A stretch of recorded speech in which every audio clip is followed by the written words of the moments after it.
Yo, so hey guys, how are you guys doing today? I hope you're having a great day. So welcome back to Everlasting Summer, episode 3. We got another one in a row, only because I'm actually away at the moment. It's actually my birthday, so it'd be great if you do hear that like button as it's my birthday today. I'm not going to tell you my age for personal reasons, but I do hope that you guys enjoy this video as it's my birthday. And I am recording this video for you guys. I have recorded it early actually, due to me not being at a laptop for my birthday.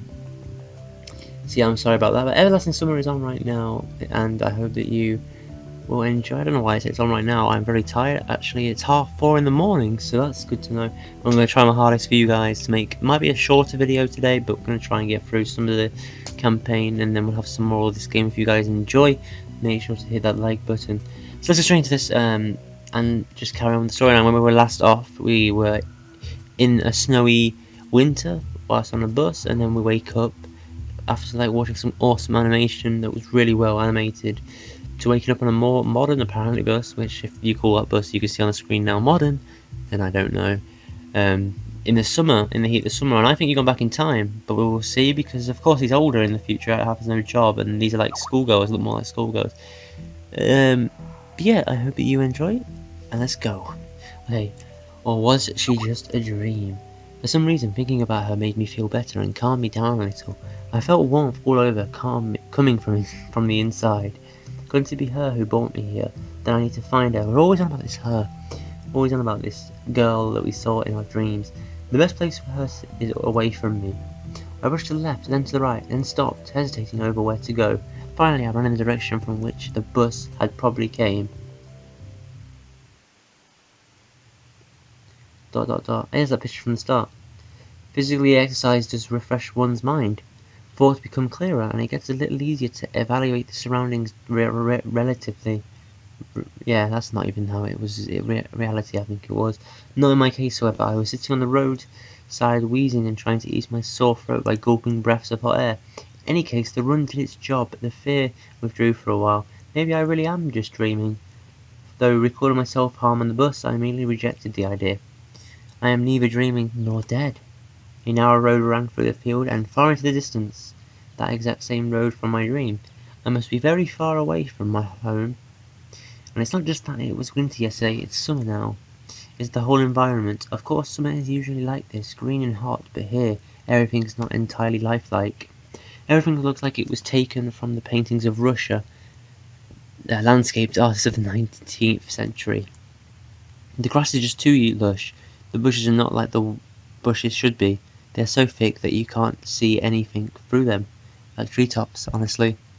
And the trees themselves. The forest was quite far away, but the trees looked as if it was closer. The ranks were not just waiting for orders to advance onto the fields and plains. I caught my breath and looked to the bus, which was now barely visible. That was a good run. Fear overtook me once again. Those power lines. There must be people here, but what does it mean? In fact, that means nothing at all. Couldn't they have power lines even in hell? Roasting sinners over hot coals. I must have reached a point of no return, after which you should either lose your mind completely or finally try to understand what is going on. And while I still have a choice, I should pick the second option. I slowly headed back to the bus. Of course it was scary, but I'm not likely to find an answer in the fields or the woods, and this wretched bucket of bolts is the only kind of link that I have with the real world. ... Okay, a gate. I should carefully scout the area. Okay. Brick wall and its great crown with a Soviet sign. Status of pioneer standing on either side, and the road sign nearby showing the bus route number 410. The trip's taking a bit too long today. I smirked. A person may start acting inappropriately for extreme conditions or situations, Something like that is probably happening to me now. This place doesn't look abandoned at all. No rustling gates, no damage to the walls. Sovianok. What could have a name like that? Judging by the pioneer status, it could be a kid's summer camp. Moreover, it appears to be open. Of course, the simplest explanation, logically speaking, explains nothing at all. The strange girl of the altered bus, summer, the pioneer camp. Thousands of theories went through my mind instantly, from alien abduction to lethargic sleep, from a hallucination to a time and space shift. None was worse than the other, but there were really no way to pick a single one. Then it occurred to me I can try to make a phone call. I took out my cell phone and dialed the first number from my contacts list. But instead of signal strength bars, the screen was showing a thick cross. Although there may be no signal in such a remote place, though I cannot be the only one who came here. Buses don't drive themselves.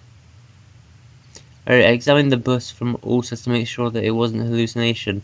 Bits of dirt at the bottom, some rust here and there, faded paint and worn the tires. No, this is definitely a very ordinary Icarus. Yeah, exactly the kind of bus. I gave a nervous chuckle. It came out by itself, sporadically, because this wasn't the right place or time to laugh. But where on earth is the driver? I cautiously sat down on the curb beside the bus and started to wait. Dolly-dot-dot. My patience didn't last long. My anxiety seemed to have reached its peak and I started to go slightly mad.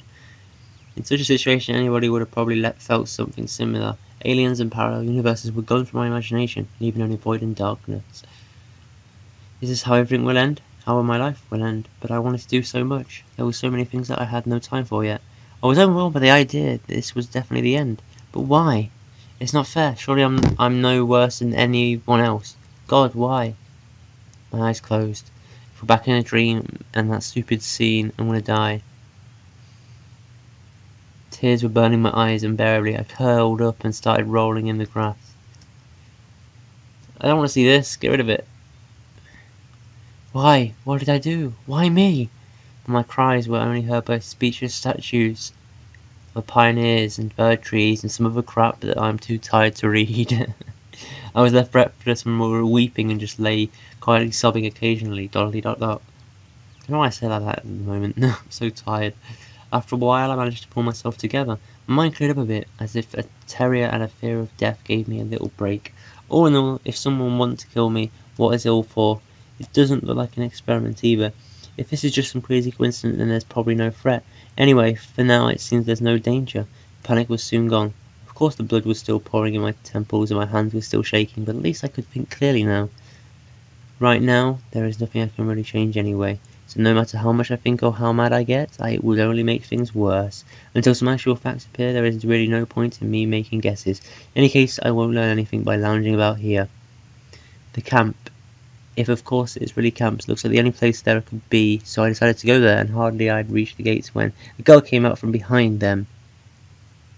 And this is where we stop for this episode. So we finally meet the first girl. Her name we actually don't know yet, unfortunately, but she is wearing a pioneer uniform, as you can clearly see. But yeah, we finally meet the first character.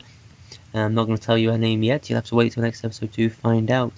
But I do hope you've enjoyed this video. It is of course my birthday today, so hopefully you can wish me a happy birthday.